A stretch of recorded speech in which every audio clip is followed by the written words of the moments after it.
todos. El habeas data es un derecho que tienen todas las personas de conocer, actualizar y rectificar cualquier tipo de información que se haya recogido sobre ellos por algún tipo de banco de datos. En esta ley del habeas data se encuentran 4 roles fundamentales. Vamos a ver quién es quién en esta norma. En ellos encontramos al titular de la información, a la fuente de información, el operador de la información y al usuario. Titular de la información.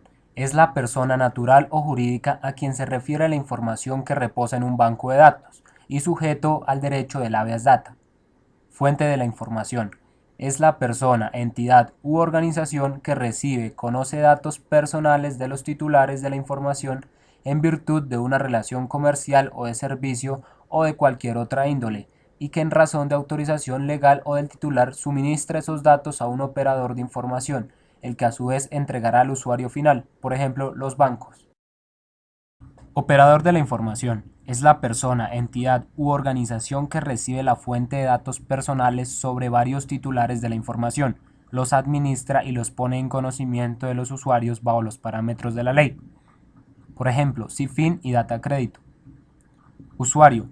Es la persona natural o jurídica que puede acceder a la información personal de uno o varios titulares de la información suministrada por el operador o la fuente, o directamente por el titular de la información. Esta norma habla de 3 tipos de datos, que son el dato público, que es el dato como tal según la ley o la constitución política y que no sea semi-privado o privado, de carácter residual. Por ejemplo, los datos contenidos en documentos públicos, sentencias judiciales, ejecutoriadas, etc. El dato semiprivado es el dato que no tiene naturaleza íntima, reservada ni pública y cuyo conocimiento o divulgación puede interesar no solo a su titular, sino a un sector de personas. Por ejemplo, un dato financiero y crediticio de actividad comercial o de servicios. Y el dato privado es aquel que es de naturaleza íntima y reservada que solo es relevante para el titular. Algunos deberes de las fuentes de información son que la información que se suministre sea veraz, completa, exacta, actualizada y comprobable. Que la información sea reportada de forma periódica y oportuna al operador.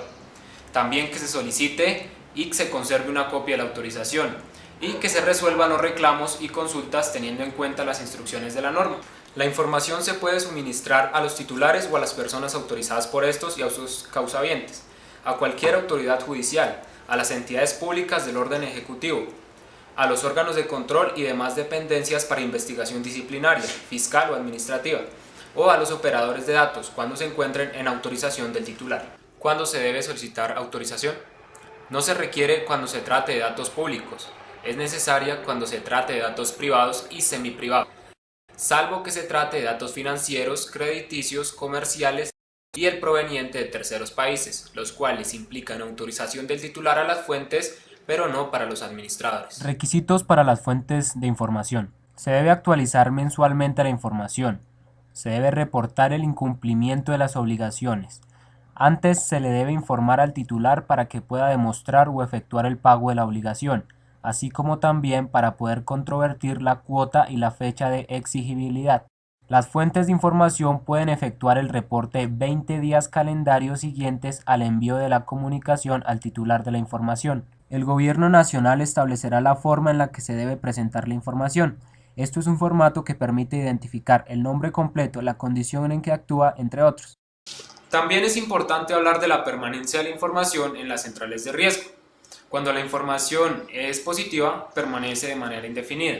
Cuando la información es negativa, permanecerá en un término máximo de 4 años. Cuando hay pago, será el equivalente al duplo de la mora respecto a las obligaciones que permanecieron en mora durante un plazo corto. Por ejemplo, aquella persona que no pagó sus cuotas, se endeudó durante 2 meses, estará reportada durante 4.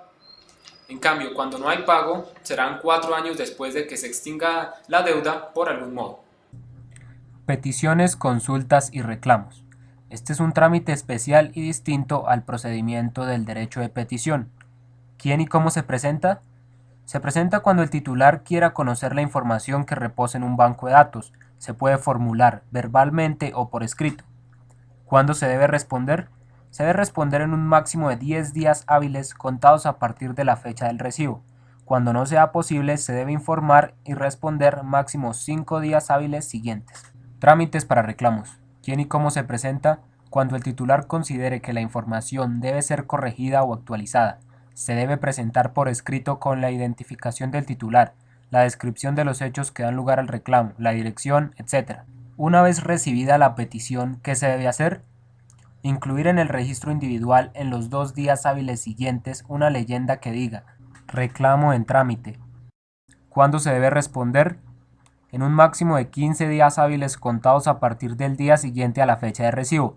Cuando no sea posible, se debe informar y responder máximo 8 días hábiles siguientes. ¿Quién vigila el cumplimiento de la norma? Lo vigila la Superintendencia de Industria y Comercio y la Superintendencia Financiera de Colombia. ¿Qué pueden hacer las superintendencias? Ellas pueden impartir instrucciones y órdenes de cómo se debe cumplir la norma y velar por el cumplimiento de la misma. Ordenar la realización de auditorías externas para verificar el cumplimiento de la norma. Ordenar la corrección, actualización o retiro de los datos personales e iniciar investigaciones administrativas. En caso de incumplimiento, la superintendencia podrá imponer multas hasta de 1.500 salarios mínimos legales mensuales vigentes, suspensión de las actividades de los bancos de datos hasta por un término de 6 meses, cuando se esté llevando a cabo la administración de la información en violación grave de las condiciones y requisitos previos a la ley. Una central de riesgos es una entidad especializada en el almacenamiento de datos acerca de las obligaciones de las personas. Son populares y reconocidas centrales de riesgo, Datacrédito y Procrédito. No obstante, una central de riesgos no solamente se especializa en registrar situaciones de incumplimiento, también en mantener una historia de quien paga oportunamente sus obligaciones. En resumen, cuando yo entro en mora por una deuda ante una entidad financiera, esta entidad me reporta en una central de riesgo. Pero si yo pago lo que debía, pasó el tiempo de la sanción, que es el doble del tiempo que estuve en mora, y esta entidad no me ha borrado del sistema, yo puedo recurrir al habeas data para pedir que se me levante ese reporte, que no es otra cosa que una sanción en mi contra. Bueno, espero que les haya gustado mucho este video y nos vemos en una próxima ocasión.